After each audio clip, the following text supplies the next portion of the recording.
नमस्कार. ज्यांचे वय 75 वर्ष झाले त्यांनी सत्ता त्याग करा. युवा शक्तीच्या हाती सत्ता द्या.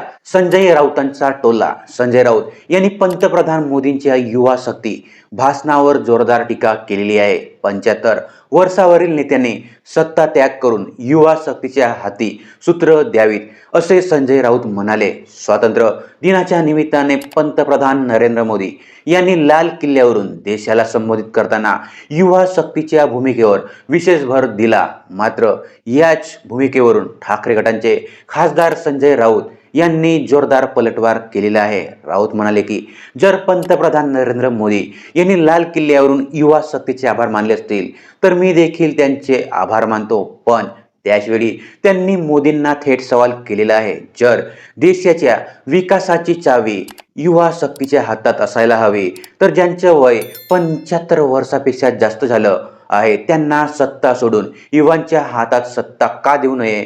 राऊतांच्या या वक्तव्यामुळे राजकीय वर्तुळात चर्चेला उधाण आलेलं आहे. मग संजय राऊत पुढे म्हणाले की हा देश कायमच युवा शक्तीच्या माध्यमातून पुढे गेलेला आहे. देशाच्या स्वातंत्र्य लढ्यात अनेक तरुणांनी आपल्या प्राणाची आहुती दिलेली होती व भगतसिंगासारखे तरुण देशासाठी फाशावर चढले गेलेले होते. यानंतर त्यामुळे आजच्या दिवशी युवा शक्तीचे महत्त्व सांगताना केवळ भाषण न करता प्रत्यक्ष राजकारणातील तरुणांना संधी मिळायला हवी असा राऊतांच्या वक्तव्याचा रोखठोक उद्देश आहे.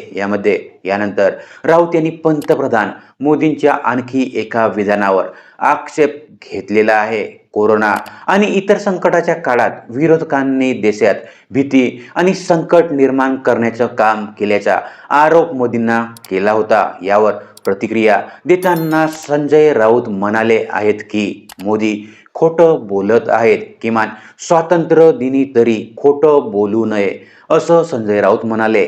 देशासाठी बलिदान देणाऱ्या हजारो लाखो स्वातंत्र्य सैनिकांचं स्मरण करण्याऐवजी राजकीय आरोप प्रत्यारोप करणं योग्य नाही असं त्यांनी म्हटलेलं आहे. त्यानंतर संजय राऊत यांनी स्वातंत्र्य लढ्यात काँग्रेस, समाजवादी आणि डाव्या पक्षांच्या योगदानाचा मुद्दा उपस्थित केलेला आहे. यानंतर त्यांच्या म्हणण्यानुसार आज ज्यांना विरोधक म्हटलं जात आहे त्याच पक्षांनी स्वातंत्र्य चळवळीत महत्त्वाची भूमिका बजावलेली आहे. काँग्रेसशी आमचं 100% मतभेद असतील पण देशाच्या स्वातंत्र्य लढ्यातील काँग्रेसचं योगदान कोणीही हिरावून घेऊ शकत नाही असं संजय राऊत यांनी स्पष्ट केलेलं आहे. याचवेळी त्यांनी जनसंघ आणि संघाच्या स्वातंत्र्य चळवळीतील भूमिकेवरही प्रश्न उपस्थित केलेला आहे आणि इतिहासाचा दाखला देत पंतप्रधान मोदींवर टीका केलेली आहे. मात्र संजय राऊतांच्या वक्तव्यातील आणखी एक महत्त्वाचा मुद्दा म्हणजे महिला आरक्षण विधेयक. राऊत म्हणाले की 2023 मध्ये संसदेत महिला आरक्षणाशी संबंधित विधेयक मंजूर झालं, मग त्याची प्रत्यक्ष अंमलबजावणी का करण्यात आली नाही. पंतप्रधानांनी लाल किल्ल्यावरून या विधेयकांच्या अंमलबजावणीची घोषणा केली असती तर आम्ही त्यांचं स्वागत केलं असतं असंही राऊत यांनी म्हटलेलं आहे. म्हणजेच एका बाजूला पंतप्रधान मोदी युवा शक्तीला देशाच्या विकासाची ताकद सांगत आहेत तर दुसऱ्या बाजूला संजय राऊत ज्येष्ठ नेत्यांनी सत्ता सोडून तरुणांना संधी द्यावी असा थेट राजकीय संदेश आहे. आता राऊतांच्या या वक्तव्यावर भाजपकडून काय प्रतिक्रिया येते हे पाहणं महत्त्वाचे ठरणार आहे. तुम्हाला संजय राऊतांचा हा सवाल योग्य वाटला का? 75 वर्षावरील नेत्यांनी सत्ता तरुणांच्या हातात द्यावी का?